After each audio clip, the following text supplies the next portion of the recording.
to Tamil Gospel Tabernacle channel.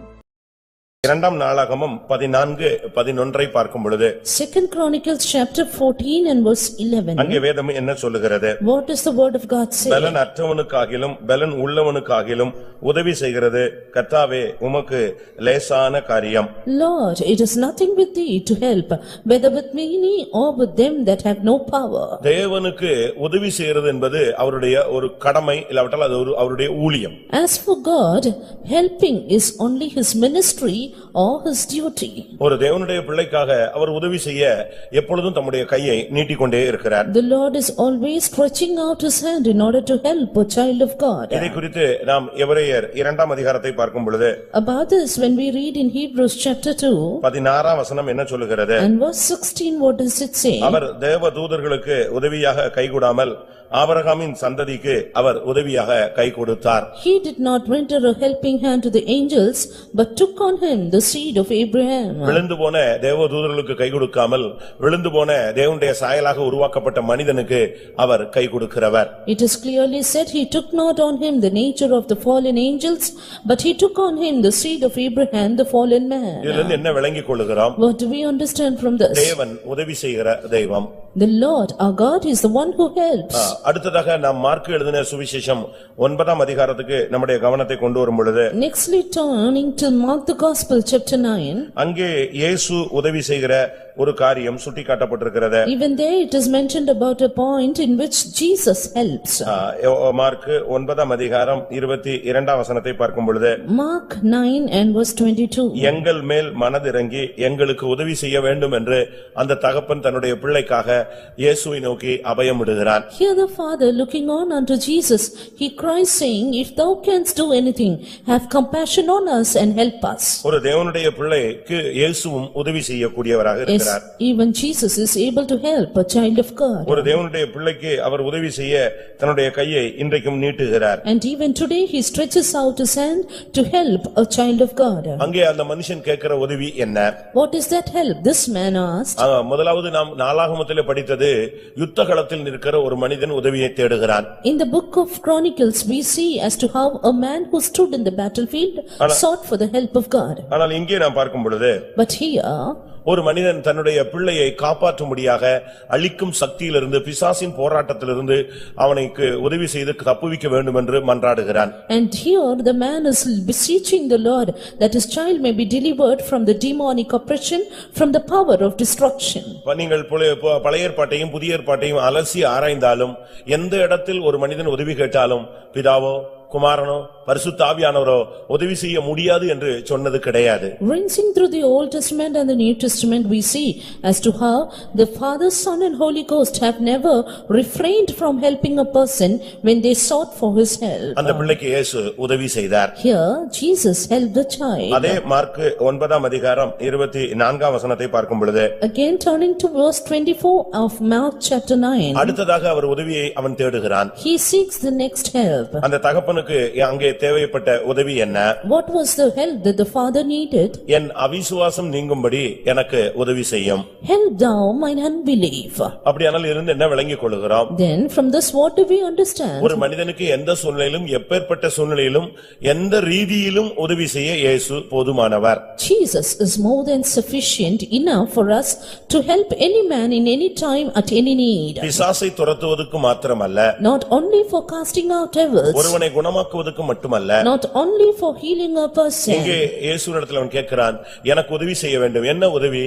என் அவிசுவாசம் நீங்கும்படியாய் எனக்கு உதவி செய்யும். Here looking at Jesus he asked, Lord, help thou mine unbelief in order to dispel my unbelief. ரோமருக்கு எழுதின நிருபம் 8ஆம் அதிகாரம் 26ஆம் வசனத்தை பார்க்கும் பொழுது Again turning to Romans chapter 8 and verse 26. ஆவியானவரும் நமது பலவீனங்களில் நமக்கு உதவி செய்கிறார் என்று சுட்டிக்காட்டப்பட்டிருக்கிறது. Here it is clearly mentioned as to how the Spirit of God helpeth in our infirmities. புதிய ஏற்பாட்டிலே மனித வாழ்வில் வருகிற ஆவிக்குரிய பலவீனங்கள் பூமிக்குரிய மனுஷிக தெய்வீக பலவீனங்கள் எல்லாவற்றிலும் அவனுக்கு உதவி செய்து அவனை பலவானாக சக்தி உள்ளவனாக ஜெயஜீவியம் செய்யக்கூடியவனாக இயேசு அவனுக்கு உதவி செய்கிறார். Here the Spirit of Jesus Christ helps a man both in his spiritual life, in his physical life, in his human and divine life, that he might be an overcomer and more than a conqueror. அடிமைத்தனத்திலே செங்கல் சுமந்து சீரழிந்து கொண்டிருக்கும் பொழுது விடுதலையற்ற நேரத்திலே நம்பிக்கையோடு தன்னுடைய பிள்ளைக்கு ஒரு பெயர் வைத்தான் ஆரோன். என்ன பெயர்? Eleazar. During the time of bondage, when they were searching out for bricks, making bricks in hard labor, Aaron gave the name to the child as this. தனக்கு விடுதலை கிடைக்கும் என்று அவனுக்கு நம்பிக்கையே கிடையாது. He had no hope of a deliverance. ஏனென்றால் பல தலைமுறைகள் அவர்கள் அடிமைகளாக இருந்து விட்டார்கள். Because they were under bondage for many years. ஆனாலும் அவனுடைய உள்ளத்துக்குள்ளே தேவன் உதவி செய்வார் என்கிற ஒரு எழுப்பு வாஞ்சை ஒரு விசுவாசம் உள்ளுக்குள் உதித்துக் கொண்டிருந்தது. But still he had a faith, a desire rising up within him that God will help. ஆனபடியால் தான் அவன் சொன்னான் தேவன் எனக்கு உதவி செய்கிறவர் என்று சொல்லி தன்னுடைய மூன்றாவது பிள்ளைக்கு என்ன பெயர் வைக்கிறான்? Eleazar. Therefore he said, the Lord will help me, and he kept Eleazar as the name of his third son. இன்றைக்கும் கூட பிதா குமாரன் பரிசுத்த ஆவியானவர் நமக்கு எந்த ரீதியிலும் உதவி செய்ய வல்லவராய் இருக்கிறார். Even today the Father, God, Son and Holy Spirit is able to help us in any manner. கர்த்தருடைய பரிசுத்த நாமத்துக்கு மகிமை உண்டாவதாக. Glory be to God's holy name. இரண்டாவதாக அந்த எலியாசரை குறித்து நாம் படிக்க வேண்டுமானால், Secondly, if we happen to read about Eleazar, நாம் சமீப காலமாக தனிமனித வாழ்வை நாம் படித்துக் கொண்டு வருகிறோம். recently we are also learning about the individual life. தனிமனித வாழ்வை படிக்கும் பொழுது நம்முடைய தனிமனித வாழ்வில் அதை அபியாசப்படுத்திக் கொள்ள நாம் முயற்சிக்க வேண்டும். When we learn about that, we also need to experience or practice this in our personal life. யாத்திராகமம் 28:1 நாம் பார்க்கும் பொழுது, Exodus chapter 28 and verse 1. உன் சகோதரனாகிய ஆரோன் எனக்கு ஆசாரிய ஊழியம் செய்யும்படிக்கு நீ ஆரோனையும் அவனோடே கூட அவன் குமாரராகிய நாதாப், அபியூ, எலெயாசார், இத்தாமார் என்னும் ஆரோனின் குமாரரையும் இஸ்ரவேல் புத்திரரிலிருந்து பிரித்து உன்னிடத்தில் சேர்த்துக் கொள்வாயாக. எங்கே இஸ்ரவேல் புத்திரரிலிருந்து பிரிக்கிற ஒரு வேலையை கர்த்தர் செய்ய வைக்கிறார். Here the Lord is doing a work of separating from among the people of Israel. தேவன் நமக்கு உதவி செய்ய வேண்டுமானால், If the Lord should help us, இல்லாவிட்டால் தேவன் நம் மூலமாய் எதையாவது செய்ய விருப்பப்பட்டால், or if the Lord would desire to do anything through இல்ல us, தேவன் என் மூலமாய் கிரியை செய்ய வேண்டும் என்று நீங்கள் ஆசைப்பட்டால், or if you would desire that the Lord should work through you, ஒரு மனித வாழ்வில் அவன் பிரிந்து வர வேண்டியது அவசியம். then a man need to separate himself in his life. பிரிந்து வருவது என்பது குடும்பம், மனைவி, பிள்ளைகளை விட்டு அல்ல. Separation is not from his family, from his wife and children. அவன் இந்த உலகத்தில் உள்ளதான தெய்வீகமற்ற காரியங்களிலிருந்து பிரிந்து வர வேண்டும். But he should separate himself from all things which are contrary to divinity in this world. அது வேறுபாட்டின் ஜீவியம் என்பது புதிய ஏற்பாட்டிலே மிகவும் முக்கியம், பழைய ஏற்பாட்டிலும் அது முக்கியம். This life of separation is given much importance to the New Testament as well in the Old Testament. ரட்சிப்பின் அடையாளம் என்பதே வேறுபாட்டின் ஜீவியம் தான். The symbol of salvation is life of separation. அப்போஸ்தலர் 2ஆம் அதிகாரத்தை நாம் பார்க்கும் பொழுது, Turning to Acts of the Apostle chapter 2, 40ஆம் வசனத்திலே, verse 14. மாறுபாடுள்ள இந்த சந்ததியை விட்டு விலகி உங்களை ரட்சித்துக் கொள்ளுங்கள் என்று அவர்களுக்கு புத்தி சொன்னான். He exhorted them saying, save yourselves from this untoward generation. 37ஆம் வசனத்திலே நாங்கள் என்ன செய்ய வேண்டும் என்ற கேள்விக்கு இதுதான் பதிலாக இருந்தது. And the question they asked in verse 37, this was the answer. ஒரு தேவனுடைய பிள்ளை கர்த்தருக்காக எழும்ப வேண்டுமானால் அவன் சில காரியங்களை பிரிந்து வெளியே வர வேண்டியது அவசியம். If a child of God should rise up for the Lord, he need to separate himself from certain things. வேறுபாட்டின் ஜீவியத்தில் உள்ள மேன்மை என்னன்னா, பிசாசோ மந்திரமோ உங்களை டச் பண்ணாம இருக்கணும்னா நீங்க வேறுபாட்டின் ஜீவியத்தை காத்துக்கொள்ள வேண்டும். The greatness of the life of separation is that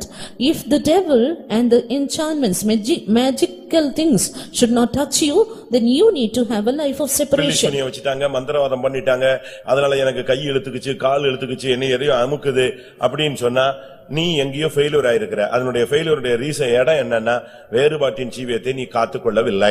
If you have the oppressions of the devil, if you have various working of the devil, like the devil is pressing you sore, you are unable to sleep and all these, then that means there is a failure, you do not have a life of separation. என்னாகமம் 23:9 பார்க்கும் பொழுது, Numbers chapter 23 and verse 9. ஜனங்களை சபிக்கும்படியாக வந்த மனிதன் சபிக்க முடியாதது, அந்த பிசாசு போராட முடியாதது, மேற்கொள்ள முடியாததுக்கு காரணத்தை காரணத்தை அவனே சுட்டிக்காட்டுகிறான். Here the man who came to curse the people of God, he himself points out the reason why he could not curse them, why he could not oppress them. இந்த ஜனங்கள் ஜாதிகளோட கலவாமல் தனியே வாசம் பண்ணுவார்கள். These people dwell alone, they shall not be reckoned among nations. 23ஆம் வசனத்துல சொல்லுகிறான், இவர்களுக்கு விரோதமான மந்திரவாதமே கிடையாது. Again in verse 23 he says, there is no enchantment against them. நீ உலகத்துக்கொத்த வேஷம் தரித்து உலகத்துக்கொத்தவர்களோடு இணைந்து நீ போகும் பொழுதுதான் உனக்கு விரோதமாய் வைக்கிற செய்வினைகள் பலிக்கிறது. Being conformed to this world, when you go along with the people of the world, the enchantments against you prosper.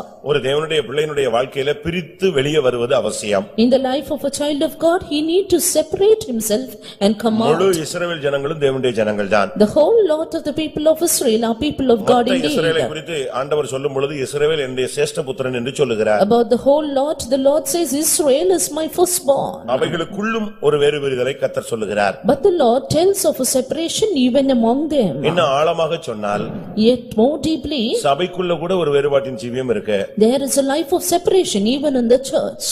திரும்பவும் சொல்றேன், Repeating, சபைக்குள்ள நீங்க வந்துட்ட பிறகு கூட இங்கேயும் கூட நீங்க வேறுபாட்டின் ஜீவியத்தை செய்யணும். even after coming to the church, even here you need to do a life of separation. ஏனென்றால் இங்கும் ஒரு சிலர் குறைவான தெய்வீகமற்ற ஒரு கூட்டம் உண்டு. Because even here there is a group who are contrary to divinity, who are away from God. அப்படித்தானே வேதம் சொல்லுகிறது. That's what the word of God says. முதலாம் கொரிந்தியர் 5ஆம் அதிகாரத்தில் பார்க்கும் பொழுது When we turn to 1 Corinthians chapter 5, 9ஆம் வசனத்திலே verse 9. விபசாரக்காரரோட கலந்திருக்க கூடாது என்று நிருபத்தில் உங்களுக்கு எழுதினேன். I wrote unto you in an epistle not to company with the fornicators. ஆனாலும் இவ்வுலகத்திலுள்ள விபச்சாரரை குறித்து நான் சொல்லவில்லை. அப்படி சொன்னால் நாம் உலகத்தை விட்டே வெளியே போக வேண்டியது இருக்குமே. Yet not altogether with the fornicators of the world, for I must needs go out of the world. புறம்பேயர்களை குறித்து தீர்ப்பு செய்கிறது என்னுடைய காரியம் அல்ல.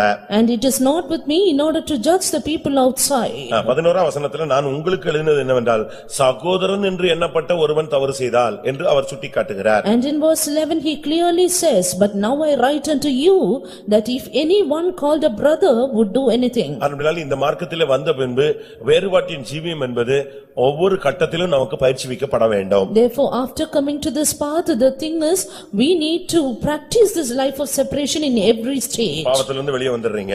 You come out of sin. உலகத்தை விட்டு வெளியே வந்துடுறீங்க. You come out of the world. இதுக்குள்ள வந்துடுறீங்க. You come into the church. இதுக்குள்ள வந்துட்ட பிறகு Even after coming into the இதுக்குள்ள church, கோராகு உண்டு. there is envy here. இதுக்குள்ள கோராகுன்னு ஒரு கூட்டம் இருக்கு. There is one group who's called Korah. இன்னொரு கூட்டம் தாத்தான்னு ஒரு கூட்டம் இருக்கு. Another group who's called Dathan. இன்னொரு கூட்டம் அபிராம்னு ஒரு கூட்டம் இருக்கு. Another group called Abiram. இவங்க எல்லாம் செங்கடலை கடந்தவர்கள் தான். And these ones also crossed the Red Sea. ஆனாலும் இவர்களுக்குள்ள விகற்பமான ஒரு மறைவான ஒரு வாழ்க்கை இருந்து கொண்டே வந்து காலம் வந்த பொழுது வெளியானது. But there was a contrary, a secret life within them, and when the time came it was revealed. மோசே மூலமா கர்த்தர் பேசுகிறார். The Lord spoke through Moses. இவங்களை விட்டு வெளியே வந்து நில்லு. You come out of these people. அவங்கள சபைக்குள்ளேயே அப்படியே பூமிக்குள்ள இறக்குறாரு. And the Lord in the church itself sent them into the earth. இது ஒரு வேறுபாட்டின் ஜீவியம். This is a life of separation. நீ செய்யாவிட்டா கர்த்தர் செஞ்சா அது கஷ்டமா இருக்கும். If you don't do it and the Lord does it, you will feel it difficult. ஒரு காரியத்தை கர்த்தர் நம்மட்ட சொல்றாரு. The Lord is saying something to you. அதை நம்ம செஞ்சிரணும். And we have to do then. நீ அதை செய்யாத பட்சத்துல If we don't do it, அவர் செஞ்சா எப்படி இருக்கும்? then if he does it, யோசிச்சு பாருங்க. just think. கோராகு தாத்தான் அபிராம் எல்லாம் என்ன ஆனாங்கன்னு உங்களுக்கு எல்லாருக்கும் தெரியும். You will know what happened to Korah, Dathan and Abiram. ஆனால் இதுக்குள்ள வந்துட்ட பிறகு ரொம்ப கவனமாக இருக்க வேண்டியது அவசியம். Therefore we need to be very careful while in this. 2ஆம் கொரிந்தியர் 6ஆம் அதிகாரத்திலே Again 2 Corinthians chapter 6. 14 இருந்து 18 வரை பார்க்கும் பொழுது Verse 14 through 18. அங்கே ஒரு வேறுபாட்டின் ஜீவியத்தை Pavul சுட்டிக்காட்டுகிறார். Here St. Paul points out another life of separation. இவர்களை விட்டு பிரிந்து You need to come out from உங்களை them நீங்கள் சரிப்படுத்திக் கொள்ளுங்கள். and be separate and set right. அப்ப இவர்களை விட்டு பிரிய வேண்டியது என்று ஒரு லிஸ்டே அங்கே சொல்லப்படுகிறது. Therefore here it is said about a list of people from whom we have to separate. இவர்களுக்கு உனக்கும் சம்பந்தமே கிடையாது. You have no connection with them. ஆகையால் அவர்களை விட்டு பிரிந்து போய் அசுத்தமானதை தொடாதிருங்கள் என்று கர்த்தர் சொல்லுகிறார். Wherefore the Lord says, come out from among them and be separate, touch not the unclean thing. நான் இன்னும் உங்களுக்கு விளக்கமா சொல்றேன். I explain you more in detail. Nadab Abihu ரெண்டு பேரும் இவனுக்கு அண்ணன்கள். Nadab and Abihu, they both were the elder brothers. அதே வீட்டுல தான் இருக்கிறாங்க. They were in the same house. அதே ஆசரிப்பு கூடாரத்துல தான் இருக்காங்க. They were in the same tabernacle. அதே பரிசுத்த ஸ்தலத்துல தான் In இருக்காங்க. the same holy place. ஆனா ரெண்டு பேரும் அந்நிய அக்கினியை கொண்டு வரும்போது அங்க ரெண்டு பேருக்குள்ள ஒருமனம் வந்துருச்சு. ஆனா இந்த மூணாவது ஆள் அதுல என்ன செய்யல? இன்வால்வ் ஆகல. But when both of them brought in strange fire, they both were together, but the third person was not connected with them. ஒரே தாயின் பிள்ளைகள். Both the children of same mother. ஒரே இடத்துல ஊழியம் செய்றாங்க. All ministered in the same ரெண்டு place. பேருக்கும் அரை அடி வித்தியாசத்துல தான் ஊழியம் நடக்குது. There were various kinds of ministries between them. அரை அடி டிஸ்டன்ஸ்ல தான் பக்கத்துல நின்னு தான் ஊழியம் செய்றாங்க. They only did the ministry with half a feet distance. ரெண்டு பேரும் சாவுறான், இவன் நிக்கறான் உயிரோட. Both died, but this man was alive. எப்படி அவனால முடிந்தது? How could he do it? அந்த அந்நிய அக்கினிக்கு இவனுக்கு சம்பந்தப்படுத்தவில்லை. Because he did not relate himself to that strange fire. அவன் பிரிஞ்சு நின்னதனால தான் அவனுக்கு ஜீவன் இருந்தது. பிரியாது இருந்ததனால அந்த இரண்டாவது ஆள் அவனோட சேர்ந்து செத்து விட்டான். Even there, because he was separate, he had life within him, but the other person, because he had no separation, he died. வேறுபாட்டின் ஜீவியம்ங்கிறது நம்முடைய புதிய ஏற்பாட்டு பெந்தேகோஸ்தே சபை உபதேசம் அல்ல, தேவனுடைய உபதேசம். Life of separation is not the Pentecostal doctrine, but it is the doctrine of God. அடுத்ததாக லேவியராகமம் 10ஆம் அதிகாரம் 16ஆம் வசனம். Nextly, Leviticus chapter 10 and verse 16. பாவ நிவாரண பலியாக செலுத்தப்பட்ட வெள்ளாட்டுக்கடாவை மோசே தேடி பார்த்தான், அது தகனிக்கப்பட்டிருந்தது. ஆகையால் மீதியாயிருந்த எலெயாசார் இத்தாமார் என்னும் ஆரோனின் குமாரர் மேல் அவன் கோபம் கொண்டு. இங்கே மோசே அந்த எலியாசர் மேல கோபப்படுகிறார். Here Moses was angry with Eleazar. இது ஒரு கடிந்து கொள்ளுகிற ஒரு அனுபவம். This was an experience of chastening. கோபம் வந்துருச்சு மோசேக்கு. Moses was angry. ஏனென்றால் அங்கே ஒரு பிரமாணம் மீறப்பட்டு விட்டது. Because a law was transgressed in that spot. ஏனென்றால் பாவ நிவாரண பலி செலுத்தப்பட்ட வெள்ளாட்டுக்கடாவை தேடி பார்த்தா அது புசிக்கப்படல, அது என்ன ஆச்சு? சாம்பலாகி போயிடுச்சு. Because when he searched for that kid of goats which was for sin offering, it was not eaten but it became ashes. புசிக்க வேண்டியது புசியாமல் சாம்பலாயிடுச்சு. That which has to be eaten, now it is turned to ashes. இப்போ இவன் பயங்கரமா கத்துறான். Now he is angry with them and எப்படி இந்த shouted, பிரமாணத்தை நீங்க மீறலாம்? how could you transgress the law? அப்ப ஆரோன் சொல்றாரு, ரெண்டு பேரும் செத்து போயிட்டாங்க, எனக்கு என்ன பண்ணணும்னு தெரியல, எதையாவது மாத்தி கீத்தி செஞ்சு திருப்பி ஏதாவது ஆயிடுமோன்னு சொல்லிட்டு நான் ஒண்ணுமே பண்ணாம அப்படியே விட்டுட்டேன் அப்படின்னு சொல்றாரு. Then Aaron said, already two had died, therefore I was afraid, I left it like that. ஆனா இது மோசேக்கு தெரியாதா? Did not Moses know this? சொல்லுங்க, மோசேக்கு தெரியாதா? Did not Moses know this? மோசேக்கு தெரியும், ரெண்டு பிள்ளைங்க செத்துட்டாங்கன்னு தெரியும். ஆனா சாவை விட எதுதான் முக்கியங்கறா? சத்தியம் தான் முக்கியம் சொல்றாரு. Moses well knew that both the children died, but he says doctrine or truth is more important than death. சாவு கரெக்ட், அது பிரமாணத்தை மீறினதால சாவு. மறுபடியும் நீ பிரமாணத்தை மீறினா திருப்பி அடுத்த வீட்ல இருக்கிற ரெண்டு என்ன செய்யும்? ஆயிரக்கூடாது அப்படின்னு தான் அவன் கடிந்து கொள்றான். True that death happened for both of them in the same house, but again if you transgress the law, death is sure. ஆனா இதுல எலியாசார் அப்படியே அந்த ஏச்சை வாங்கிக்கிட்டான்.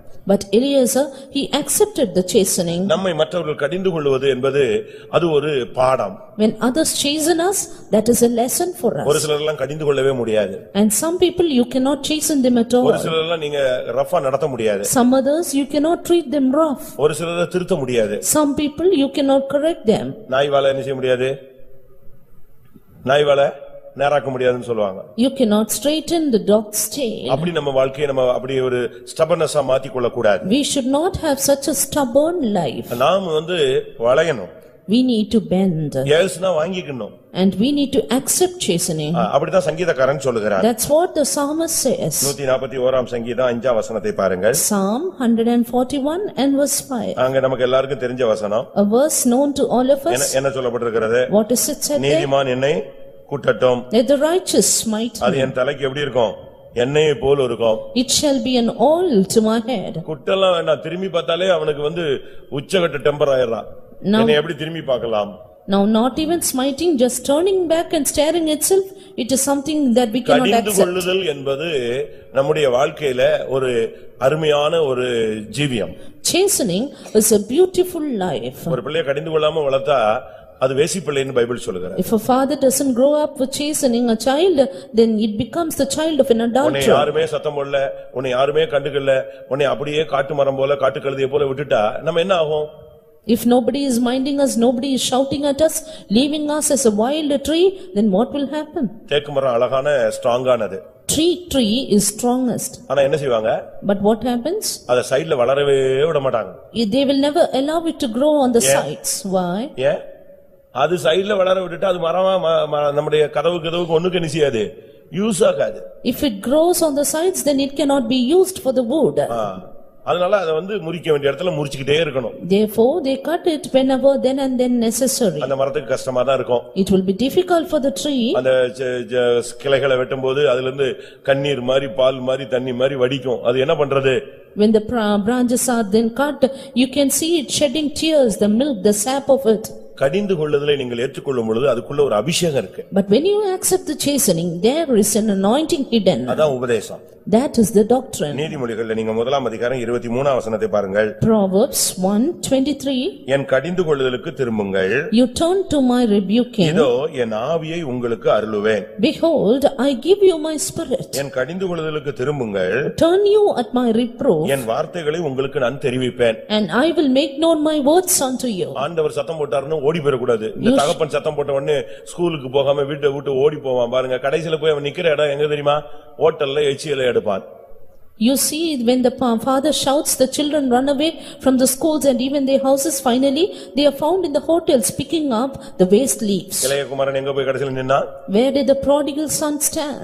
பன்றி கூட்டத்தோட போய் இணைந்து கொள்கிறார். Finally, among the pigs. கடிந்து கொள்ளுதலுக்கு நீ திரும்பும் பொழுது அதுக்குள்ள ஒரு அபிஷேகம் இருக்கிறது. When you turn at the reproof, there is an anointing hidden. கடிந்து கொள்ளுதலுக்கு ஒப்பு கொடுக்கும் பொழுது கர்த்தருடைய வார்த்தை உனக்கு கிடைக்கும். When we surrender ourselves to chastening, we receive the words of God. என்னை யாரும் திட்டக்கூடாது, என்னை எவனும் கேட்க முடியாது, அப்படில வந்துட்டீனாலே நீ இந்த வளையாத கம்பியிலேயே ரெண்டு கம்பி இருக்கு. ஸ்டீல்ல ரெண்டு கைண்ட் இருக்கு. There are two kinds of steel rods. ஒரு ராட் எப்படினாலும் வளைச்சி அதை இஷ்டத்துக்கு அந்த பில்டிங் கட்டறதுக்கு யூஸ் பண்ணலாம். One kind of rod is flexible, you can use it for the building work. சில இது கம்பெனில பண்ணும்போதே அது அந்த வளையும் தன்மையை இழந்துட்டு டெம்பர் ஆயிடும்.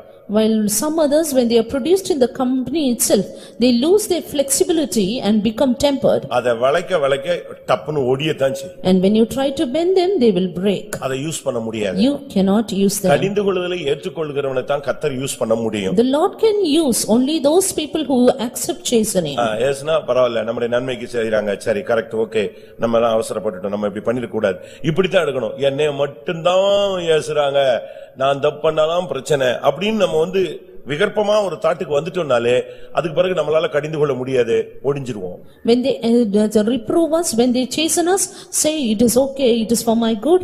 But when they chasten us, if you say they are doing it only at me, they do so much, then we will only break. ஒரு ஊழியக்காரனை எப்படி கடிந்து கொள்றது? How can you chasten a servant of God? அவன் பிள்ளை இல்லையே, அவனை அடிக்கிறதுக்கு. He has no children to beat them. சரி, ஒரு விசுவாசி எப்படி கடிந்து கொள்றது? Then how can we chasten a believer? அவனை அடிக்க முடியுமா?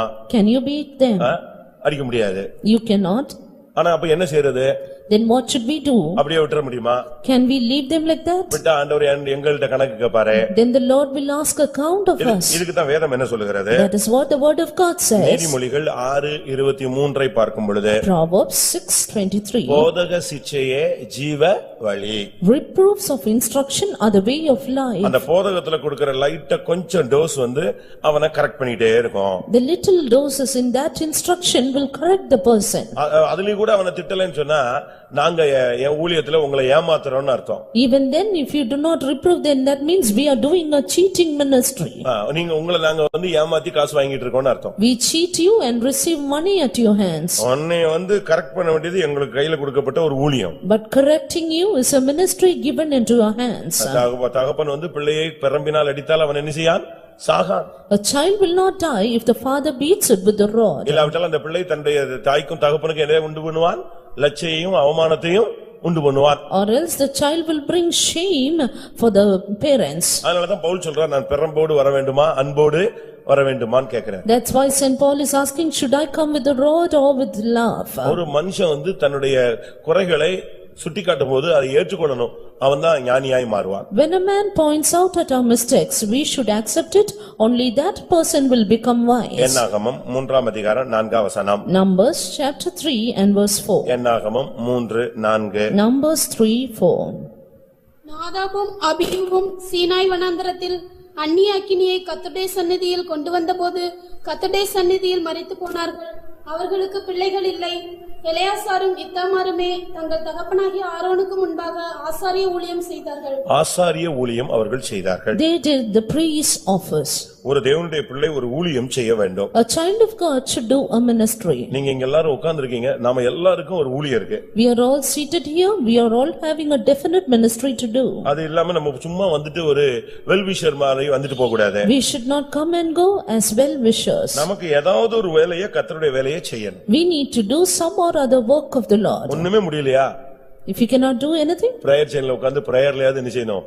செய்யணும். then be seated in prayer in the prayer chain hall. இல்ல குப்பை அள்ளணும், Or else இல்ல பாத்திரம் கழுவணும். heap up the dung or ஏதோ wash ஒன்றை vessels. நமக்கு செஞ்சாதான் நம்ம மனசாட்சி என்ன செய்யும்? ஆண்டவருக்கு நான் இன்னைக்கு செஞ்சேன் அப்படின்னு உனக்கு திருப்திப்படுத்தும். Do something, only then our conscience will satisfy us saying we have done something for the Lord. அதுக்கு தான் ஊழியக்காரங்க 200 பேர் வச்சிருக்கீங்களே அப்படின்னு நீங்க சொல்லலாம். Then you may say that's why you have 200 servants of God. அப்படி அல்ல. No, it's not like that. பாவத்திலிருந்து விடுதலையாக்கப்பட்ட எல்லாரும் ஊழியர்கள் என்று பைபிள் சொல்கிறது. Everyone delivered from sin is a servant of God, says the word of God. லேவியராகமம் 25:55 பார்க்கும் பொழுது Turning to Leviticus chapter 25 and verse 55. என்ன சொல்லப்பட்டிருக்கிறது? What is it said there? இஸ்ரவேல் புத்திரர் என் ஊழியக்காரர், Children of Israel are my servants. அவர்கள் நான் எகிப்து தேசத்திலிருந்து புறப்பட பண்ணின என்னுடைய ஊழியக்காரரே. They are my servants whom I brought forth out of the land of Egypt. எகிப்து என்கிற பாவத்திலிருந்து ஒருத்தன் விடுதலையாகி செங்கடலை தாண்டிட்டான், ஞானசானம் எடுத்துட்டானாலே கர்த்தர் அவனை எப்படித்தான் பாக்குறாரு? ஒரு விசுவாசியா பாக்குறதில்ல, எப்படி பாக்குறாரு? ஒரு ஊழியக்காரனா பாக்குறாரு. Having been delivered from the land of Egypt, when a man crosses the Red Sea, having taken water baptism, the Lord sees him as a servant of God. அதுக்கு பிறகு அவன் ஒரு ஊழியக்காரன். After that, he is a servant of God. அவனை ஆசாரிய ஊழியம் செய்யணும். And he has to do the priest's office. சாதாரண ஊழியம் செய்யக்கூடாது. Not an ordinary office. பல ஊழியங்கள் இருக்கு. There are various ministries. ஒவ்வொரு கோத்திரத்துக்கும் மெராரி அவங்க இவங்கெல்லாம் ஆசாரிய ஊழியம் செய்ய மாட்டாங்க, சுமக்கற ஊழியம் செய்வாங்க. Some tribes they did the work of bearing and not the work of priesthood. அப்படிதானே சொல்லி இருக்கு பைபிள்ல. You know what is said like that in the Bible. கோகாத்தியர் மெராரியர் இவங்கெல்லாம் அந்த பணிமுட்டுகளை சுமப்பார்கள். The Kohathites, the Merarites, they would bear the vessels of the sanctuary. ஆனா இந்த ஆரோனுடைய பிள்ளைகள் என்ன செய்வாங்கன்னா அத சுமக்கிற வேலை கிடையாது, ஆசாரிய ஊழியம் செய்வாங்க. But these children of Aaron, they don't bear it, but they do the priest's office. வெளிப்படுத்தல் 1:6 படி Again, Revelation 1:6. வேதம் என்ன சொல்லுகிறது? What does the word of God our says? தம்முடைய இரத்தத்தினாலே நம்மை கழுவி நம்மை ராஜாக்களும் ஆசாரியர்களுமாய் மாற்றிவிட்டார். Having washed us from our sins by his own blood, he has made us kings and priests. இன்னும் பேதுரு எபிரேயர் இவைகளில் பார்க்கும் பொழுது Yet when we see in Peter and Hebrews, பரிசுத்த ஆசாரியர்கள், ராஜரீக ஆசாரியர்கள், இப்படி கிரேட் கூடிக்கிட்டே தான் வருது. we see about holy priesthood, royal priesthood, and grade keeps on increasing. அப்ப தேவனுக்காக நம்ம என்ன செஞ்சிருக்கிறோம் இந்த ஊழியத்துல அப்படின்னு பார்த்தா ஒண்ணுமே இல்ல. Therefore, when we see into our life what we have done for the Lord, there is nothing. நாம் எல்லாரும் தேவனுக்காக ஏதாவது ஒரு விதத்துல ஒரு ஆசாரிய ஊழியம் செய்ய வேண்டும். Yes, we need to do the ministry of priesthood for the Lord in some or the other way. அடுத்ததாக Nextly, என்னாகமம் 3:32 verse 32 of Numbers chapter 3. என்னாகமம் 3:32. Numbers 3:32. ஆசாரியனாகிய ஆரோனின் குமாரன் எலெயாசார் என்பவன் லேவியருடைய தலைவர்களுக்கு தலைவனாய் பரிசுத்த ஸ்தலத்தை காவல் காக்கிறவர்களுக்கு விசாரிப்புக்காரனாய் இருக்க வேண்டும். இங்கே அவன் ஆசரிப்பு கூடாரத்துக்கு தலைவனுக்கு தலைவனாக, லேவியருடைய தலைவர்களுக்கு தலைவனாய் அவன் நிற்கிறான். And here he was the chief of the Levites. இங்க பாருங்க, இத்தாமாருக்கு அந்த போஸ்டிங் கிடைக்கல. And Ithamar did not get that posting.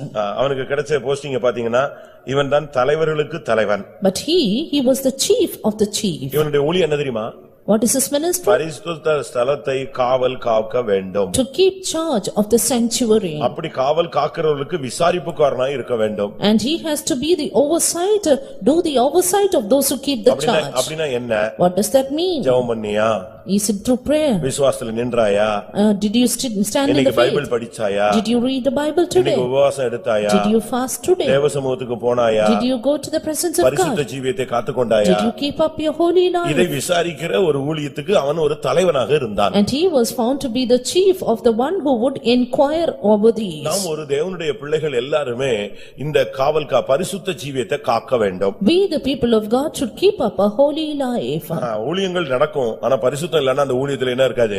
Shining இருக்காது. Ministries will go on, but if there is no holiness, there is no shining in the ministry. திரும்பவும் சொல்றேன், திரும்பவும் சொல்லுகிறேன், Repeating, ஊழியம் செய்யலாம், you may do the ministry, பரிசுத்தம் இல்லன்னா shine பண்ண முடியாது. but you cannot shine without holiness. நாமும் ஒரு one of the worker minister இப்படிதான் போயிட்டே இருக்கும். We will be just one of the minister and we will just go that way. அது தேவையில்லை. But that is not needed. இவன் தலைவர்களுக்கு தலைவனாக நின்றான். He was the chief of the chief. ஏனென்றா அவனை கர்த்தர் தான் கொண்டு வந்து பரிசுத்த ஸ்தலத்தை காவல் காக்கிற எல்லாருக்கும் விசாரிப்புக்காரன். Because it is the Lord who brought him to be the oversight of all those who keep the charge of the sanctuary. அவனால சும்மா இருக்க முடியாது. He could not keep quiet. ஏனென்றால் அவனுக்கு ஒரு பொறுப்பு இருக்கு, உத்தரவாதம் இருக்கு, அவன் கேள்வி கேட்கக்கூடிய ஒரு ஸ்தானத்தில் இருக்கிறான். Because he had a definite responsibility, a position in which he asked questions to others. நாம நம்ம பிள்ளைகளை அப்படி விசாரிக்கிறோமா?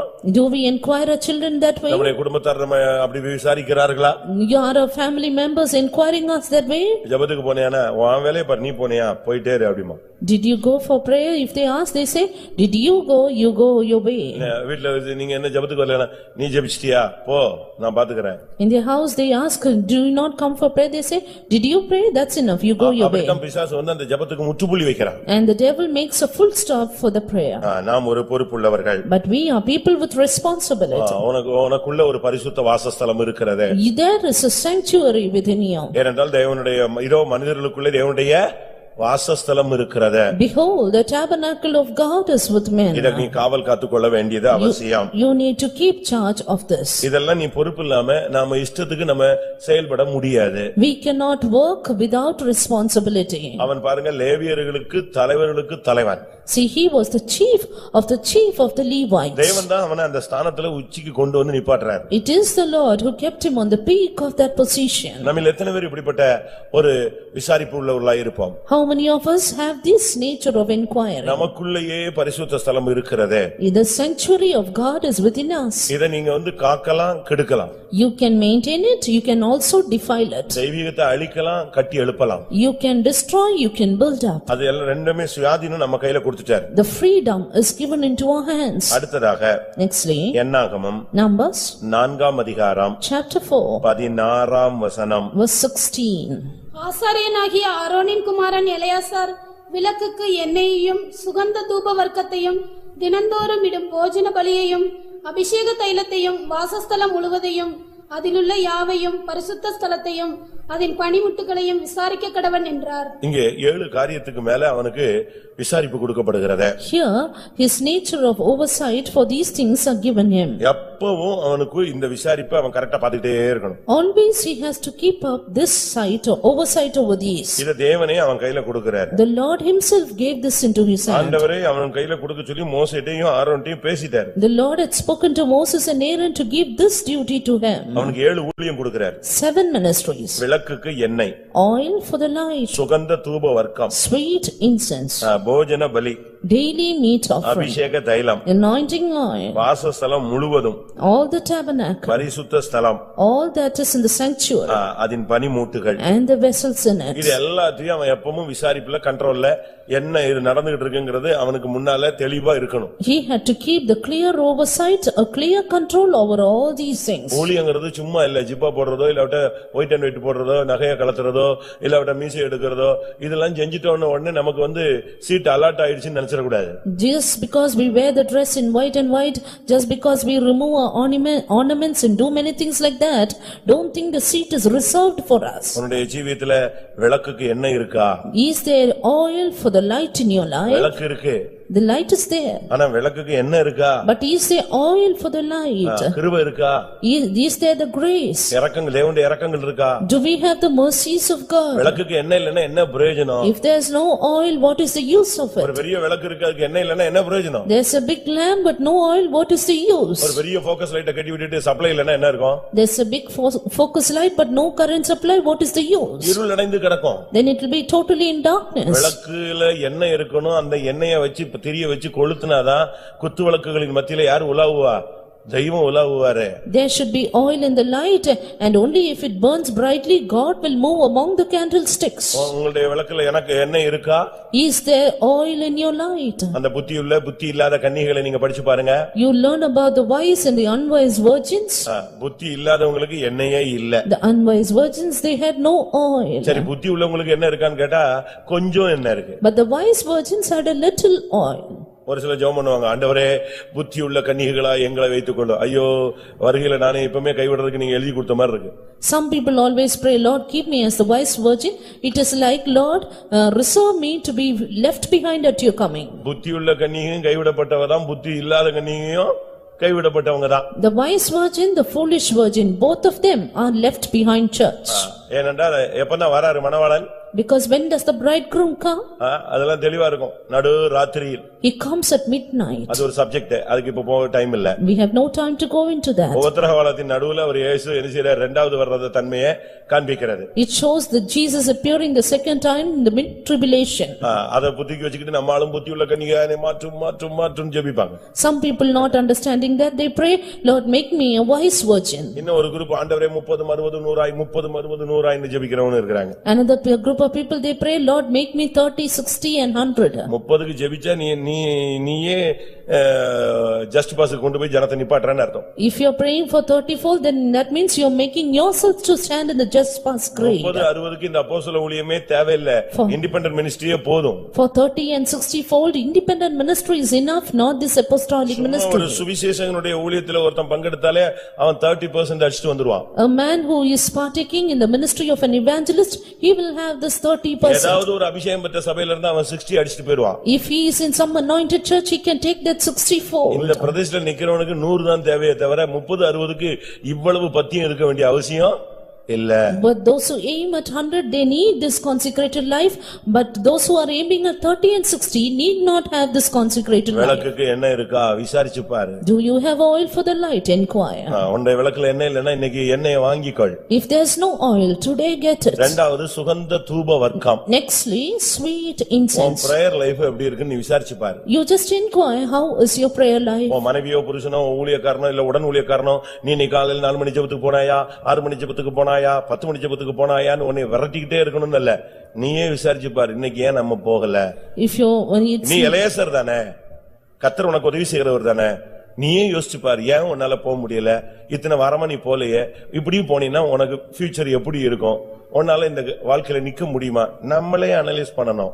We should analyze ourselves whether we are attending all prayers, whether we are able to sit in the presence of God for us together, and we should analyze ourselves and have an oversight over ourselves. சுகந்த தூபவர்க்கம் ஜெபம் முக்கியம்.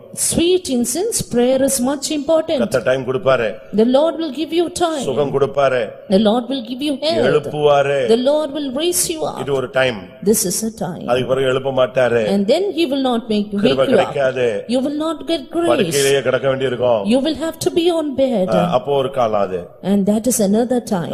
அதனால கிடைக்கிற டயத்தை நீங்க பயன்படுத்திக்கணும். Therefore make use of the time you get. Pastor Joel அவர்கள் அடிக்கடி சொல்லும் பொழுது, Pastor Joel very often used to say, கண்ணு நல்லா இருக்கும்போதே பைபிளை படிச்சு முடிச்சிரு. when the eyes are good sight, then you read the Bible and finish. முழங்கால் அதிகமா போட்டுக்கோ. When your knees are okay, you be on your knees much. கை இழுத்துட்டு போறதுக்கு முன்னாலேயே ரெண்டு கையும் வைத்து நல்ல ஸ்தோத்திரம் பண்ணி பழகிடு. Even before your hands get paralyzed, raise up both your hands and praise God. உனக்கு டைம் கிடைக்கும் போதே கர்த்தர் எழுப்பும் பொழுதே எழும்பி தேவ சமூகத்திலே சுகந்த தூப வர்க்கத்தை போட்டுக்கொள். When you get time, when the Lord wakes you up, sit in the presence of God and put sweet incense. தினந்தோறும் இடும் போஜன பலி. And the daily meat offering. அது எதை காண்பிக்கிறது? What does that show? தினமும் தேவ சித்தம் செய்வதை காண்பிக்கிறது. It shows daily doing the will of God. இன்னைக்கு வேதம் வாசித்தாயான்னு எழுதி போட்டிருப்பீங்க, ஆனா யார் வீட்லயும் இன்னைக்கு தேவ சித்தம் செய்தாயா அப்படின்னு எழுதி போடுறது இல்ல. And in no house they write like this, did you do the will of God today? இயேசு சொல்றாரு, என்னை அனுப்பினவருடைய பிதாவின் சித்தத்தை செய்வதே எனக்கு ஆகாரமாய் இருக்கிறது, அதுதான் சாப்பாடு, மற்றபடி வேற சாப்பாடு எனக்கு முக்கியம் இல்லைன்னு சொல்றார். Jesus said, my meat is to do and finish the work of him that sent me. He says that is my food and nothing else is important. தேவ சித்தம் செய்வதுதான் நம்முடைய ஆகாரம். Is doing the will of God is our meat. அதை விசாரிச்சு பாரு. You inquire and see. அடுத்து அபிஷேக தைலம். Nextly anointing oil. உனக்குள்ள இன்னைக்கு அபிஷேகத்தில் நிரம்ப முடிஞ்சதா இல்ல அந்நிய பாஷையே வரலையா, ஒரு இருள் அடைஞ்சது மாதிரி இருக்கா, விசாரிச்சு பாரு. Are you able to get full in the anointing, or you have no unknown tongues, or or are you found to be in darkness? அந்நிய பாஷை உன்னால பேச முடியுதா? Are you able to speak in unknown tongues? தேவன்ட்ட உன்னால பேச முடியுதா? Are you able to speak in other tongues? சில ஊழியக்காரங்களுக்கெல்லாம் அந்நிய பாஷையே நான் கேட்டதில்லை. I have not heard the unknown tongues in some servants of God. அவங்க என் கூடயே ஊழியம் செஞ்சாங்க, என்னை விட்டு போய் விட்டார்கள். They worked with me but they left us. அபிஷேகத்துல நிரம்பணும். We have to get full in the anointing. ஆவியில நிரம்பி கடிந்து கொள்ளணும். You have to get full in the anointing and ஆவியில rebuke. நிறைந்து கமாண்ட் கொடுக்கணும். You have to get full in the anointing and command. அதுதான் Bible சொல்லுகிறது. That's what the word of God says. எப்பத்தா அப்படினாரு, ஒருத்தனுக்கும் புரியல. He said Ephata and none could understand. அப்படினா என்ன அர்த்தமா? What does that mean? ஒருத்தனுக்கு புரியல, அப்படியே பேக் மாதிரி முடிச்சிட்டு இருந்தான். ஆனா ஒருத்தனுக்கு அது கிடைச்சு கரெக்ட் ஆயிடுச்சு. யாருக்கு? காது அடைக்கப்பட்டிருந்தவனுக்கு என்னஞ்சிருச்சு? செவிடு திறந்துடுச்சு பட்டுன்னு. எப்பத்தான்னா என்ன அர்த்தம்? திறக்கப்படுவாயாக. Ephata means be opened, and the man who was deaf could hear it. அது இயேசு பேசின ஒரு அயல் மொழி. That was a strange language, foreign language which Jesus spoke. பட்டுன்னு அடுத்து பேசினார், தலித்தா கூமினார். And sir, then he spoke Talitha Cumi. ஒருத்தனுக்கும் ஒண்ணும் புரியல. And nobody could understand that. அது என்ன எபிரேய பாஷையா? Is it a Hebrew tongue? எபிரேயன்னா அவனுக்கு தான் தெரிஞ்சிருக்குமே. Yes, if it was Hebrew then they could have understood அதுவும் it. இயேசு பேசின ஒரு அந்நிய பாஷை. And that too was an unknown tongue spoken by Jesus. பட்டுன்னு செத்து கிடந்த பெண்ணு நெஞ்சிட்டா, அவளுக்கு அது புரிஞ்சிருச்சு. அந்த வார்த்தையை எழுப்பி விட்டது. Soon the dead damsel could understand the word and she woke up. அப்படிதானே? இப்படிதானே இயேசு உபயோகப்படுத்தினாரு. Is it not in that way Jesus used? சிலுவையில கூட ஒரு அந்நிய பாஷை பேசி பார்த்தார். And another unknown tongue in the cross.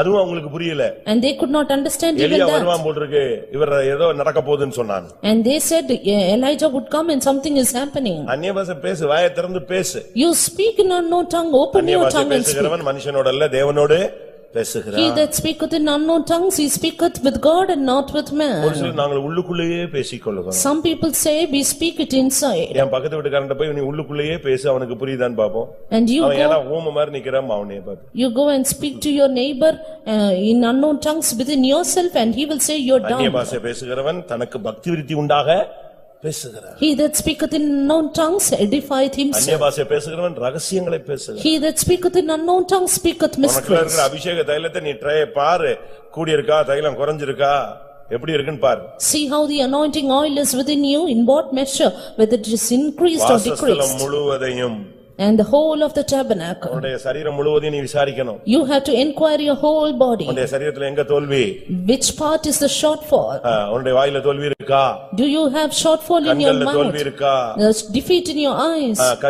சிந்தையில தோல்வி இருக்கா? Failure in your thoughts. இருதயத்திலிருந்து புறப்படுகிறது உன்னை தீட்டுப்படுத்துகிற வாசஸ்தலத்தை நீ விசாரிச்சு பாரு. That which cometh from your heart, is it defiling you? Inquire. அடுத்து பரிசுத்த ஸ்தலம். Nextly sanctuary. உன்னுடைய பரிசுத்த ஜீவியம் எப்படி இருக்குன்னு விசாரிச்சு பாரு. Inquire and see how is your holy life. இன்னொருத்தன் வந்து நீ மாம்சத்துல இருக்கிற, நீ சரியில்லை அப்படின்னு சொன்னாதான் உனக்கு துக்கம் வரும். உன்னை நீயா விசாரிச்சு பாத்துக்க. If another person is saying you are not right, you are in flesh, then you will have grief. You set yourselves right. முந்தியெல்லாம் நீங்க பாத்தீங்கன்னா சுகர்னா டாக்டர்ட்ட போகணும் செக் பண்ண. In the earlier days, if there is diabetes, you have to go to doctor to check. பிரஷர்னா அவர்ட்ட போய் check பண்ணிட்டு வரணும். For checking the pressure, you have to go to doctors. அப்படிதானே? இப்ப அப்படிலாம் கிடையாது. But now nothing like that. எங்க உட்கார்ந்த இடத்துலயே நீங்க செக் பண்ணிக்கலாம். You can check yourselves in the place where you are. உன்னை நீ ஆராய்ந்து பார். You check and examine yourselves. அடுத்து அதின் பனி மூட்டுகள். Nextly the vessels in உன்னுடைய it. செயல்கள் எப்படிப்பட்டது? How is your actions? உன்னுடைய கைகள் செயல் எப்படி இருக்கு? How is the actions of your hand? உன்னுடைய நடக்கைகள் எப்படி இருக்கு? How is your walk? Eleazar இதெல்லாம் விசாரிக்க கடவன். Eliezer had an oversight of these. கிறிஸ்தவ வாழ்க்கைங்கிறது ஏதோ சும்மா வந்துட்டோம் போயிட்டோம்லாம் இருக்க கூடாது. இது ஒரு பெரிய PhD எல்லாம் தோத்து போகுங்க. Christian life is not doing something simply, but even the PhD would fail before the Christian life.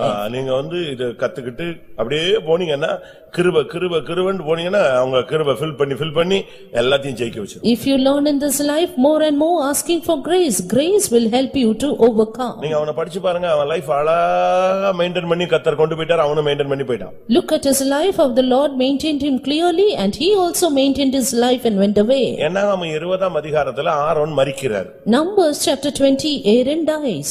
இப்போ அவனுடைய வஸ்திரம் இவனுக்கு தான் கிடைக்குது. Now he got his garment.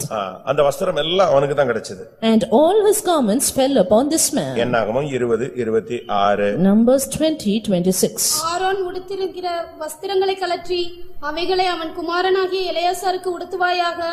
Aaron அங்கே மரித்து தன் ஜனத்தாரோடே சேர்க்கப்படுவான் என்றார். ஒரு ஆசாரியனுக்கு வஸ்திரம் ரொம்ப முக்கியம். See, the garments is much important for a priest. அதுவும் பிரதான ஆசாரியனுக்கு வஸ்திரம் ரொம்ப முக்கியம். That too, garments are given much importance for a high priest. இந்த வஸ்திரத்தை குறித்து ஒரு பெரிய பிரமாணமே பைபிள்ல இருக்கு. There is a big law written about the garments of a priest. இது இந்த வஸ்திரம்னா இந்த போட்டிருக்கிற ஜிப்பாவையா காண்பிக்கிறது? The garments, does it mean this thing that we wear upon? அப்படி அல்ல. No, it is not like that. ஆண்டவர் தன்னுடைய மனசுல ஒரு வஸ்திரத்தை வச்சு அது அப்படியே ஆசாரியனுக்கு உடுத்த வைக்கிறார். The Lord keeps in his mind a garment and he puts on that garment upon the priest. நீங்கள் ஏசாயா தீர்க்கதரிசன புத்தகத்தை படிச்சு பாத்தீங்கன்னா, If you happen to read in the book of Isaiah, அவர் எதை உடுத்தி கொண்டிருக்கிறார், what was he putting upon? அவர் எதை விட்டு இருக்கு, அவர் என்னெல்லாம் உடுத்தி இருக்கிறார்னு பைபிள்ல ஒரு லிஸ்டே இருக்கிறது. There is a list of garments that he had put on. அவர் வைராக்கியத்தை சால்வையாக உடுத்தி இருக்கிறார், He had put போர்த்து on, கொண்டிருக்கிறார். he had put on the seal as a cloak. ஏசாயா 59:17 இது சொல்லப்பட்டிருக்கிறது. Isaiah 59:17 it is mentioned. ஆவிக்குரிய ஜீவியத்துல பல வஸ்திரங்கள் உண்டு. Yes, there are various garments in the spiritual life. அது ஒரு subject. That is a subject. ஆனா இங்கே சொல்லப்பட்டது ஆரோனுடைய வஸ்திரம். But here it is mentioned about the garment of Aaron. ஆண்டவர் அந்த ஆசாரிய ஊழியத்தை ஸ்திரப்படுத்தி அதை ஸ்தாபிக்கும்போது அவர் அந்த ஆசாரியனுக்கு பிரதான ஆசாரியனுக்குன்னு தனியா ஒரு Dress பண்ணிட்டார். When the Lord established the ministry of priesthood, he made a separate garment for the priest. அது போட்டு அவன் வந்தானாலே அந்த மகிமை இறங்கும். When he just comes with the garment, glory will descend. அதுபோல So, ஆவிக்குரிய ஜீவிதத்துல நாம் சில காரியங்களை உடுத்திக் கொள்ள வேண்டியது அவசியம். it is essential that we have to put on certain things in spiritual life. அத பிசாசு ஒருத்தனை டச் பண்ண உடனே அவன் புடுங்கிறது எதைதான்? வஸ்திரத்தை தான் பிடிப்பான். That is why when the devil touches a person, first he snatches away his garment. அந்த எருசலேமிலிருந்து இருந்து எரிகோவுக்கு போனவனுக்கு அவன் முதலாவது இழந்தது என்னது? வஸ்திரம். The man who went down from Jerusalem to Jericho, he was stripped of his garment. மணவாட்டி மணவாளனை தேடி போகும்பொழுது அந்த நகரத்தின் காவலாளர்கள் பிடிச்சு முதல்ல எடுத்தது என்னதான்? போர்வைதான் போத்திருந்தா, அதை பிடிச்சு எடுத்துட்டு போயிட்டான். When the bride went in search of the bridegroom, the watchman of the city first stripped her of her clothes. நம்முடைய வாழ்க்கையில ரொம்ப முக்கியமானது வஸ்திரம். Yes, very important in our life is our garment. தமிழ்ல சொல்லுவாங்க ஆள் பாதி ஆடை பாதி. And in the Tamil there is a proverb like this, man is half. ஆவிக்குரிய வாழ்க்கையில உனக்கு வஸ்திரம் பாதி இருக்கணும். Correct. Yes, you need to have half in your spiritual life, your garments. முழுவதும் தெய்வீக வஸ்திரங்களால் உடுத்திக் கொண்டிருக்க வேண்டும். Whole of your life should be put on with the divine garments. ஆவிக்குரிய வஸ்திரங்கள் என்பது அது ஒரு பெரிய டைம் எடுத்து பேச வேண்டிய ஒரு subject. Spiritual garment is a subject which goes on for a long time. ஆனா அதுதான் நம்முடைய அலங்காரம். But that is your adorning. நமக்கு என்ன அலங்காரம்? What adorning for us? தகுதியான வஸ்திரம். The comely garments. சாந்தமும் அமைதியிலும் உள்ள ஆவி. The meek and the quiet spirit. இதுவே உங்களுக்கு அலங்காரமா இருக்க கடவுது. Let this be your adorning. நம்முடைய ஜீவியத்துல வஸ்திரம் இல்லாதவர்களாய் நாம் மாறக்கூடாது. We should not become as the ones without garments in our life. கள்ளன் ஒருத்தனை பிடிச்சா வஸ்திரத்தை எடுத்துறான். பிசாசு ஒருத்தனை பிடிச்சாலும் என்னதான் உரியுது? பிசாசு பிடித்த ஒருவன் கல்லறையில் இருந்தான், வஸ்திரம் இல்லாதவனாய் இருந்தான். When the thief caught that person, he stripped him of his garments. The man who was demon possessed, he was without clothes. இன்மாரி போன பேதுருவை பாருங்கள். Look at Peter who backslid. திபேரியா கடற்கரையில இயேசு அவனை தேடி வருகிறார். And Jesus sought for him in the seashore of Tiberia. இயேசு பேசுறாரு. Now Jesus spoke for them. அந்த சத்தம் கேக்குது. He heard that voice. டக்குன்னு ஒருத்தன் சொல்லிட்டான், அவர் கர்த்தர்னா. Soon a man said, he is அந்த Lord. வார்த்தை கேட்ட உடனே பேதுரு தண்ணிக்குள்ள விழுந்தான். Soon when he heard that word, Peter went down into the water. ஏன் விழுந்தானா? Why? ஏன் விழுந்தான்? Why did he fall down? இயேசு மூஞ்சில முழிக்க முடியாதுனா? Is he unable to look at the face of Jesus? விழுந்ததுக்கு காரணம் வஸ்திரம் இல்லை என்று யோவான் 21:7 சொல்லப்பட்டிருக்கிறது. But the reason is that in John 21:7 that he had no garment. கூட உள்ள சீசனோட நிக்கும்போது நிர்வாணமா நிக்க உனக்கு சக்தி இருக்கு. இயேசுவுக்கு முன்னால் நிக்க முடியாது. And you can stand without clothes when the disciple co-disciple but not before Jesus. இதுதான் அங்க உள்ள சத்தியம். This is the truth there. வஸ்திரம் உனக்கு தேவை. And we need the garment. சாதாரண வஸ்திரம் அல்ல. Not an ordinary garment. ஆசாரிய வஸ்திரம் உனக்கு தேவை. The garment of the priesthood. தெய்வீகமான ஒரு ஜீவியத்தை நீ உடுத்திக் கொள்ள வேண்டும். We need to put on a divine life. இன்னொரு விதத்துல இந்த வஸ்திரத்தை குறித்து பார்க்கும் பொழுது புதிய மனிதனை காண்பிக்கிறது. When we see about the garment in another sense, it signifies the new man. எபேசியர்ல சொல்லியிருக்கிறது பழைய மனுஷனை களைந்து போட்டு மெய்யான நீதியிலும் பரிசுத்தத்திலும் தேவனுடைய சாயலாக சிருஷ்டிக்கப்பட்ட புதிய மனிதனை நீங்கள் தரித்துக் கொள்ளுங்கள். In Ephesians it is said that you have to put off your old man and put on the new man who is crowned with new righteousness and holiness. என்னாகமம் 27:21 பார்க்கும் பொழுது Numbers 27:21. என்னாகமம் 27:21 Numbers 27:21. அவன் ஆசாரியனாகிய எலெயாசாருக்கு முன்பாக நிற்க கடவன். அவன் நிமித்தம் அந்த ஆசாரியன் கர்த்தருடைய சன்னிதானத்தில் வந்து ஊரீம் என்னும் நியாயத்தினாலே ஆலோசனை கேட்க கடவன். ஆசாரியன் எலெயாசார் போய் என்ன செய்யணும்? கர்த்தருடைய சன்னிதானத்துல வந்து தேவனிடத்துல ஆலோசனை கேட்க கடவன். This Eleazar the priest should come to the presence of God and ask judgment of the Lord. ஆலோசனை நீங்க மனுஷன்ட்ட கேட்க போக கூடாது. You should not ask the counsel from man. ஒரு பிரச்சனையோடு ஒருத்தன் வந்தான்னா எலெயாசார் உடனே மாம்சீகமாகவோ இல்லாவிட்டா அனுபவ ரீதியிலேயோ இல்லாவிட்டா அறிவுபூர்வமாகவோ பதில் சொல்லக்கூடாது. If a man would ask for a problem, will come with a problem, the priest should not give it the counsel according to the human way. நம்மில் அநேகர் நம்ம செய்யற தவறு அதுதான். That is the mistake many of us commit. மனுஷீகமா என்ன பதிலோ டக்குன்னு அதை சொல்லிடுறோம். We give a human reply for them. இல்ல நம்ம படிச்சது தெரிஞ்சதை வச்சு அறிவுபூர்வமா பேசிடுறோம். Or we speak according to our wisdom and experience and studies. இல்லாவிட்டா என்ன செய்யறோம்? அனுபவத்துல என்னென்ன நம்ம ஷார்ட் அடி வாங்கியிருக்கோம், எப்படி போனா அப்படி வரும், அதை தெரிஞ்சு வச்சு சொல்லிடுறோம். We only teach them out of our experience. அனுபவம் வந்து எல்லா இடத்துலயும் கை கொடுக்காது. Experience cannot give a helping hand in all places. ஒரு இடத்துல ஆண்டவர் கண்மலையை அடிக்க சொல்றாரு. At one point God said you have to smite the rock. இது இந்த தொடர்ச்சியா இந்த அடிக்கிற பிராக்டிஸ் எடுத்துருவான்னு சொல்லிட்டு தான் அடுத்த இடத்துல என்ன சொன்னாரு? பேச சொன்னாரு. ஆனா அந்த அவனுக்கு அந்த பழைய தன்மை மாறாம அடிச்சிட்டான். And the Lord thought that he should not continue the habit of smiting the rock. He asked him to speak to the rock, but he smote again. தேவன் அதை அக்செப்ட் பண்ண முடியாது. The Lord could not accept it. அடிச்சதனால தண்ணி வந்துச்சு. And because he smote, the waters gushed out. அப்ப அவனுடைய பிரச்சனை தீர்ந்துருச்சு. His problem was solved. உன்னுடைய பிரச்சனையை உன்னுடைய சூழ்நிலையை நீ சமாளிச்சுக்கலாம். ஆனா கானானுக்குள்ள போக முடியாது. You may try to manage your situation, but you cannot enter into Canaan. அந்த இன்சிடென்ட் தான் மோசேக்கு பெரிய பிளாக் பாயிண்டா வந்து விழுந்துச்சு. It is that incident which was a great black mark for Moses. அத வச்சு தான் ஆண்டவர் சொன்னாரு, நீ கானானுக்குள்ள கால் வைக்க மாட்டாய். And with that the Lord said him, you cannot get into Canaan. அனுபவத்துக்கு இடம் கொடுத்ததுல உள்ள பெரிய அடி. That is a big correction because he gave place to his ஜனங்கள் அவனை experience. விசனப்படுத்தினபடினால் அவன் பதறி செயல்பட்டு விட்டான். And because the people vexed him, he worked unadvisedly. அப்படி ஒரு கட்டத்துக்கு இந்த எலியாசர் போக கூடாதுன்னு தான் கர்த்தர் சொல்றாரு. ஒருத்தனுக்கு பிரச்சனைன்னு வந்தா ஆசாரியன் எங்க போய் நிக்கணும்? கர்த்தருடைய சன்னிதானத்தில் வந்து என் ஆலோசனையை கேட்க கடவன். அதுக்கு பிறகு அதை ஜனங்களிடத்தில் சொல்ல கடவன். And that there may not be such a problem. The Lord said the priest should come to the presence of the Lord before the Lord and ask his counsel for the people. கர்த்தருடைய சன்னிதானத்துக்கு போக வேண்டும் என்பது தேவனுடைய திட்டம். Yes, it is the plan of God that we should go to the presence of God. அங்கதான் கர்த்தருடைய ஆலோசனை வெளிப்படும். It is there the counsel of God is revealed. தேவ சமூகத்துக்கு நீங்க போங்க, உங்களுக்கு தேவையான வார்த்தை கிடைக்கலையா? அப்ப இன்னைக்கு அதை குறித்து பேச தேவன் விருப்பப்படலன்னு அர்த்தம். வெயிட் பண்ணு. Go to the presence of the Lord and you will get the necessary word at his mouth. If he doesn't give you, then that means he is asking you to wait. அப்படிதானே? உடனே இன்னைக்கு காலையிலேயே ஒரு பொண்ணை பாக்குறது, சாயங்காலம் கல்யாணம் கட்டி வச்சிருது, 3 நாள்ல வீட்டுல வந்து உட்கார்ந்துட்டு அழுதுகிட்டு இருக்கிறது. அதுல என்ன பிரயோஜனம்? They look for a girl in the morning, evening they get married, finally next day they keep crying, then what is the use of it? அவசியமே இல்ல.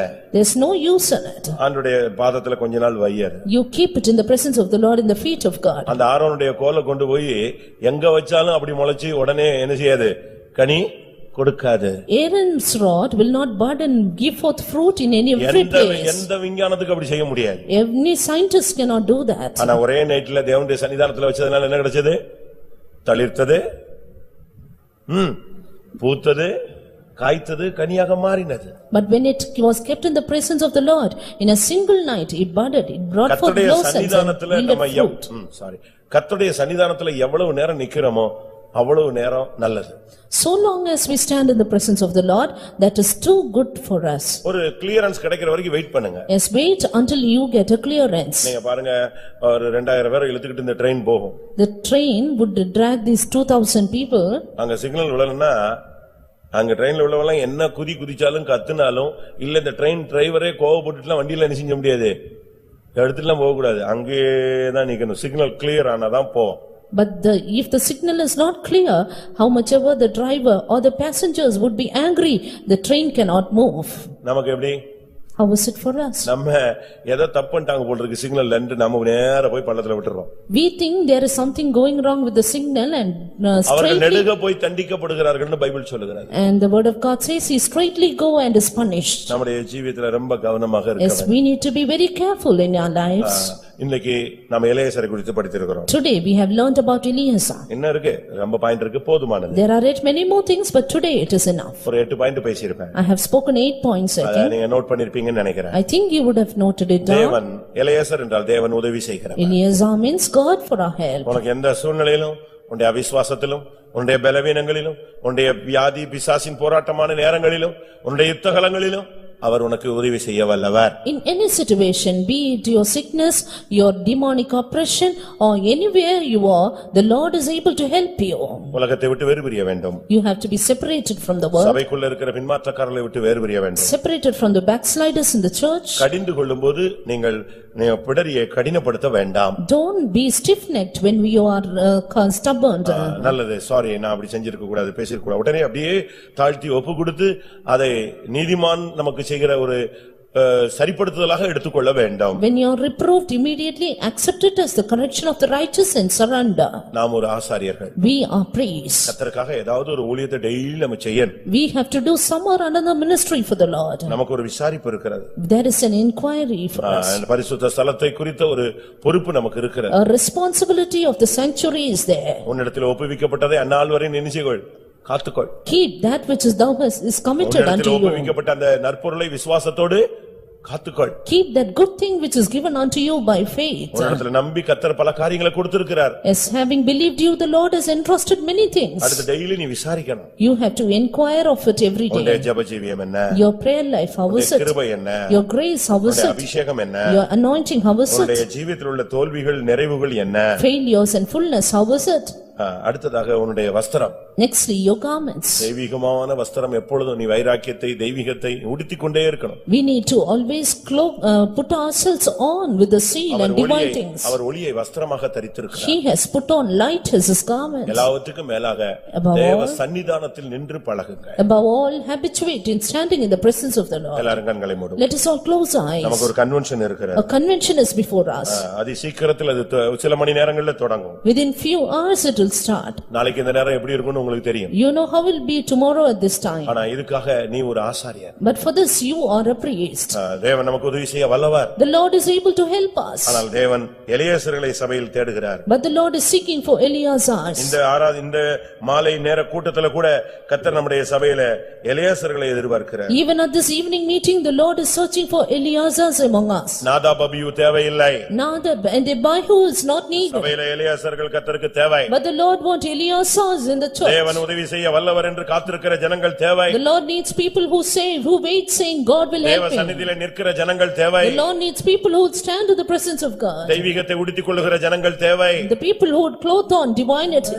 ஜீவியத்தை விசாரிக்கிற ஜனங்கள் தேவை. People who will inquire of their own lives. ஒரு கர்த்தருக்காக வேறுபட்டு நிக்கிற ஒரு கூட்டம் தேவை. The people who stand for the Lord separated. கர்த்தாவே எலியாசரை அப்படி வேறு பிரித்து பாதுகாத்து விழுகை இல்லாமல் ஜெயத்தோடு ஓட்டத்தை முடிக்க வைத்த தேவன் என்னையும் உம்முடைய கரங்களில் ஒப்படைக்கிறேன், என்னையும் அப்படியே உருவாக்கும் என்று ஒப்புக்கொடுக்கிறவர்கள் கண்களை மூடி முழங்கால் படியிடுங்கள். Those who surrender themselves saying, Lord, who kept Eliezer from falling, I also commit myself into your hands for a victorious end.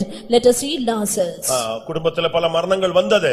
There are various deaths in the family. ஊழியத்தில் அநேகர் மரித்து போனார்கள். Many died in the ministry. இவன் அவர்களோடு இணைந்து கொள்ளவில்லை. But he did not join with them. இவன் மரணத்துக்குரியவன் அல்ல, இவன் ஜீவனோடு ஊழியம் செய்யும்படியாக அழைக்கப்பட்டவன். He was not meant for death but called for life with the ministry. நீ இந்த சபையில ஒரு Eleazar. You are an Eliezer in this church. அப்படிப்பட்டவர்கள் எல்லாரும் கண்களை மூடி உங்களை ஒப்புக்கொடுங்க. Such ones close your eyes and surrender. எலியாசருக்கு ஒரு அபிஷேகம் இருந்தது. Eliezer had an anointing. எலியாசருக்கு ஒரு ஊழியம் இருந்தது. He had a ministry. எலியாசருக்கு ஒரு வஸ்திரம் இருந்தது. Eliezer had a garment. எலியாசருக்கு ஒரு பொறுப்பு இருந்தது. Eliezer had a charge. அருமையான தேவனுடைய ஜனமே, உனக்கு ஒரு ஊழியம், உனக்கு ஒரு அபிஷேகம், உனக்கு ஒரு பொறுப்பு உண்டு. Beloved child of God, you have a ministry, you have a charge. You are responsible. எலியாசரை பலப்படுத்தினவர் உன்னையும் பலப்படுத்த வல்லவர். He who strengthened Elias is able to strengthen you too. கர்த்தாவே எனக்குள்ள அந்த வேலையை செய்யும் என்று ஒப்புக்கொடுங்கள். Surrender saying, Lord, do that work in me. ஒரு 2 நிமிஷம் கர்த்தருடைய பலன் நம்மை ஆட்கொள்ளட்டும். 2 minutes let the strength of God overpower us. Pavul சொல்லுகிறார் என்னை ஆட்கொண்டவர் என்று சொல்லுகிறார். Saint Paul says, God who had rule over me. இந்த கன்வென்ஷன்ல நம்ம விசுவாசிகள் ஊழியர்கள் எப்படி போகணும் தெரியுமா? You know how the servants of God and believers should be in the ஆவியில் convention. கட்டுண்டவர்களாய் உள்ளே போக வேண்டும். They should go bound to the Spirit. கர்த்தர் அப்படிப்பட்ட ஒரு வல்லமைக்காக நம்மை நிரப்பும்படியாக ஒப்புக்கொடுப்போம். Surrender that the Lord may fill us with that power. Rebecca Mahasathura Vanadia. Rashavai Namahatula Kadabaudirodia. Hallelujah. Hallelujah. Oh, Raboshamari, oh, Rabaudine. Hallelujah. Hallelujah.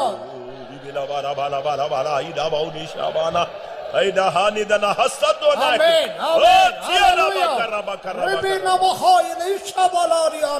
Amen. Hallelujah. பழைய ஏற்பாட்டிலே ஒரு மனிதனை தேவன் இந்த விதத்துல பாதுகாத்து பயன்படுத்தி முடிவை மகிமையாய் மாற்ற முடியுமானால் ஏன் புதிய ஏற்பாட்டிலே அபிஷேகம் பெற்ற உனக்கு அந்த வாழ்க்கை முடியாது? நிச்சயமாய் முடியும். முடியும். எத்தனை பேர் விசுவாசிக்கிறீர்கள்?